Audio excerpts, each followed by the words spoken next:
Good evening. Today is the 5th anniversary of Cowboys, Not Eggheads, and some people wonder what Cowboys, Not Eggheads is all about. And so I'm going to give you a little story about how the inception of Cowboys, Not Eggheads started. It actually started 5 years ago today. Happy birthday. During COVID, I had a practice of looking up recoveries of those who recovered from COVID, because all we heard about in the media was people who were dying from COVID. And I posted 6.5 million people recovered. That's what we had for worldwide stats 5 years ago today. And it was basically going 500,000 recovered every 4 days, and then it skyrocketed as far as the recoveries, but that's neither here nor there. And then a friend of mine who now lives in another country, a very good friend of mine, who I still consider to be a friend, went to high school with the guy. He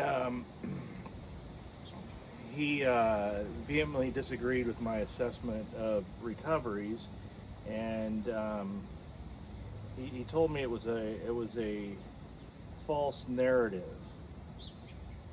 Hospitals aren't being overrun with heart disease patients. It's time now for urgency around COVID. Remember, urgency. So his argument and those with him on this argument were there wasn't enough urgency on COVID. Like, we're not taking this seriously. People are dying, and you're not taking this seriously, and how dare you? And so he put, sorry to say I'm very, very false equivalent. Hospitals are being overrun with heart disease patients. This is a time for urgency around COVID. Unfortunately, maybe it's too late to get it under control. So I, in the following paragraph, basically came up with the idea of Cowboys, Not Eggheads. And I said, number one, I agree it's not an equivalent. I have a 1 in 2,233 chance of death from COVID. I have a 1 in 7 chance of death from heart disease, which, by the way, I still have today, 5 years later.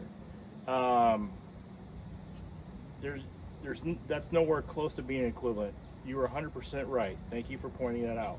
Number two, I don't feel any more sorry for the hospitals during an epidemic than I do a political operative during a campaign season, a rancher during calving season, a CPA during tax season, a farmer during harvest, a soldier during war, a manufacturer during a product shortage. Do your job, adapt, overcome, plan ahead, make the proper adjustments, don't make excuses, don't blame, and don't blame everyone when things don't go your way. And did I mention do your job? Get her done. I also said I regret that I cannot post positive news about people who have survived and recovered from COVID versus the scare tactics that you seem to want to employ. Scare and fear are not what this countries are made of. And for the first time ever, I did a hashtag, Cowboys, Not Eggheads. Because I wondered to myself, why is he such an egghead and why am I such a cowboy? Birth of an idea.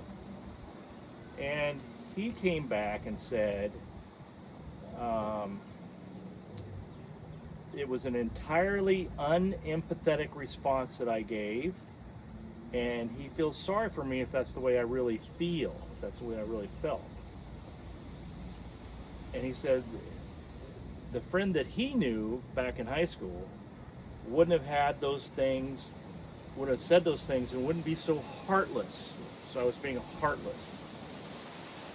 I hope you reconsider one day and regret your position. And I don't regret my position.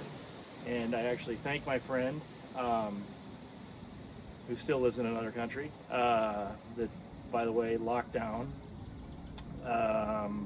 like I think 11 out of 12 months or something, and they couldn't leave their houses and so forth. So anyway, I just thought I'd give you a quick history about Cowboys, Not Eggheads. It all kind of stemmed from that post that I made 5 years ago today.